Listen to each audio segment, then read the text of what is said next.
আলহামদুলিল্লাহ, সমস্ত প্রশংসা মহান আল্লাহ তাআলার জন্যে। আজ 2রা কার্তিক 1427 বঙ্গাব্দ। আমি আবু হানিফ মুন্সি আজকে হাজির হয়েছি ষষ্ঠ শ্রেণীর শিক্ষার্থীদের জন্যে ইংলিশ ফর টুডে লেসন 23। এই প্যাসেজ বা এই পাঠের এটা মূল পাঠ্য বই। ওয়ান্ডার অফ দ্য ওয়ার্ল্ড 2 এটা হলো 70 পৃষ্ঠা। তাহলে 71 পৃষ্ঠা আছে অনুশীলনী আছে A1, read the words in column A and match them with the meanings in column B. Column A এর শব্দগুলোর সাথে এগুলোকে মিল করতে হবে কলাম বি এর শব্দগুলো, তবে অর্থ অনুযায়ী। তাহলে আজকে আমরা দেখি যে আসলে শব্দার্থ জানার উপকারিতা কতটুকু। তো শুরু করছি। A1 এ কি আছে? প্রথম column A, COLUMN, column A, আর আছে কলাম বি। কলাম এ তে আছে প্রথম শব্দটা আছে লনলি। লনলি অর্থ কি? একাকী, নিঃসঙ্গ। তাহলে ডান দিকে কোন শব্দটা আছে যেটার অর্থ নিঃসঙ্গ, একাকী? আইসোলেশন। আইসোলেশন। আইসোলেশন অর্থ কি? নিঃসঙ্গ, একাকী। এরপরে বাম দিকে আর একটা শব্দ দেখি, SPHERE, স্পেয়ার। স্পেয়ার অর্থ হলো এলাকা। তাহলে স্পেয়ার অর্থ যদি এলাকা হয়, ডান দিকে কোন শব্দটা আছে যেটার অর্থ এলাকা? এটা আমরা সবাই জানি, এরিয়া অর্থ এলাকা। কিন্তু এরিয়ার সমার্থক আর একটা শব্দ দিয়ে দিই, জোন। জোন অর্থ এলাকা। বাম দিকে একটা শব্দ আছে ইমপ্যাক্ট, IMPACT। ইমপ্যাক্ট অর্থ কি? ইমপ্যাক্ট অর্থ হলো প্রভাব। ডান দিকে কোন শব্দটা আছে যেটার অর্থ প্রভাব? ইনফ্লুয়েন্স। ইনফ্লুয়েন্স। ইনফ্লুয়েন্স অর্থ প্রভাব। এরপরে বাম দিকে একটা শব্দ আছে, খেয়াল করি, অন্ডার। অন্ডার অর্থ কি? বিস্ময়, আশ্চর্যজনক। তাহলে ডান দিকে কোন শব্দটা আছে কলাম বি তে যেটার অর্থ বিস্ময়, আশ্চর্যজনক? এটাও আমরা জানি, সারপ্রাইজ। SUR, surprise. ওকে। বাম দিকে এবার দেখি space craft, SPACE, space craft, CRAFT। Space craft অর্থ কি? একটু খেয়াল করি না, মহাকাশযান। কি? মহাকাশযান। তাহলে ডান দিকে কোনটা আছে যেটা অর্থ মহাকাশযান? এখন তো একটা শব্দই আছে যেটা এখানে ফ্রেজ। এই ফ্রেজটা দেখি, এ ভেহিকল, VEHI,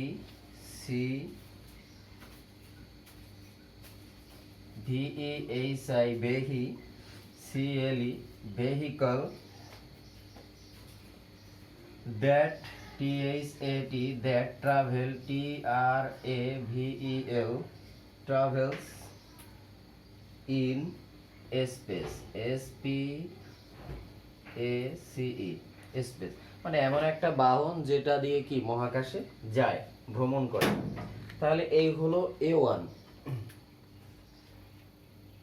একটু খেয়াল করি আবার, column A, column B, lonely, isolation, sphere, area বা zone, impact, influence, wonder, surprise, spacecraft, a vehicle that travels in space.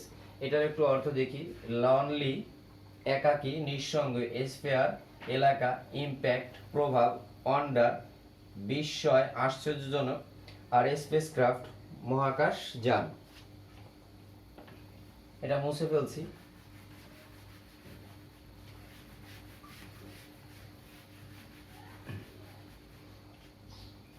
এরপর চলে যাব 72 পৃষ্ঠা A2। এই 72 পৃষ্ঠা A2 তে কি বলছে খেয়াল করি।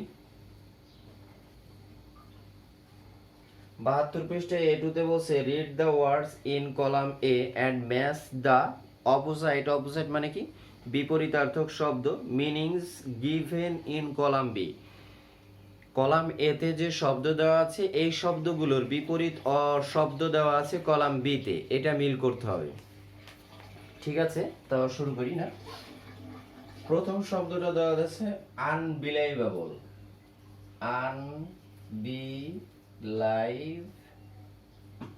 আনবিলাইভেবল।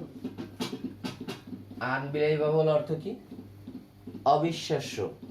তাহলে ডান দিকে কোন শব্দটা যেটার কি হবে, অর্থ হবে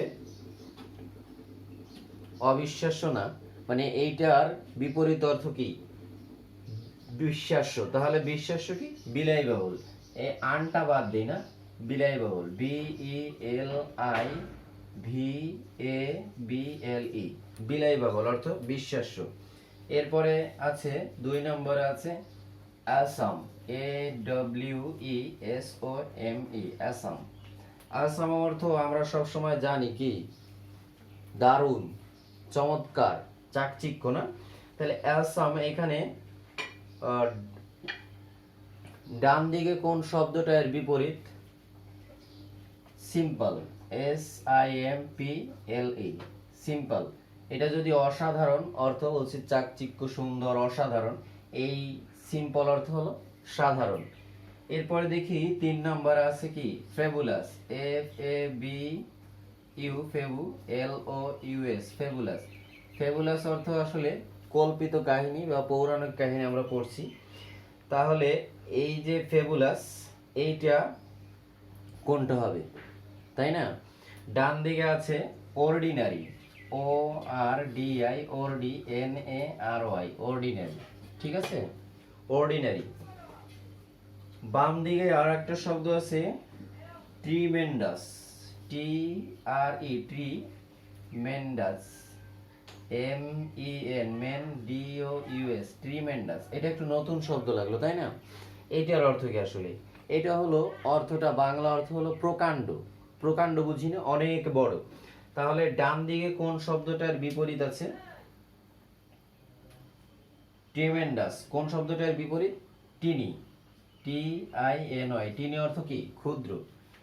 এরপরে আছে আপডেটেড, UPADETED, আপডেটেড। এটা প্যাসেজ পড়ার সময় পড়ছিলাম যে বর্তমান বিষয়, সকল বিষয়ে অবগত, তাকে বলে আপডেটেড। তাহলে এটার বিপরীত আমরা সবাই বুঝি ব্যাকডেটেড, BACDATED, ব্যাকডেটেড। হয়ে গেল। তাহলে আবার একটু খেয়াল করি। আনবিলাইভেবল অবিশ্বাস্য, বিলাইভেবল বিশ্বাস্য, অসম অসাধারণ, সিম্পল সাধারণ, ফেবুলাস কল্পিত, আর অর্ডিনারি অকল্পিত তবে সাধারণ, ট্রিমেন্ডাস প্রকাণ্ড, টিনি ক্ষুদ্র, আপডেটেড, আর বিপরীত কি হলো? ব্যাকডেটেড, যে বর্তমান সকল বিষয়ে অবগত নয়। তাহলে এই হলো আজকের উপস্থাপনা ছিল। আগামী ক্লাসে অন্য কোনো প্যাসেজ নিয়ে হাজির হব। সেই পর্যন্ত তোমাদের সুস্থ ও সুন্দর ভালো জীবন কামনা করছি। আল্লাহ হাফেজ।